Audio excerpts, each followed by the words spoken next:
Alright guys, so in today's video I'm showing you what I did to take out the rack and pinion. It was pretty simple.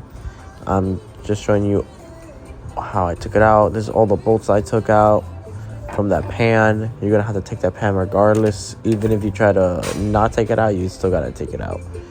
We used that, the impact, another impact, and then over here I'm showing you guys how we took out the steering column. It's a 10 mil bolt, and we used a pry bar to pry it off. We did get it eventually, and in the next clip we're showing you that we took off everything. We took off the rack and pinion, we took off the hoses.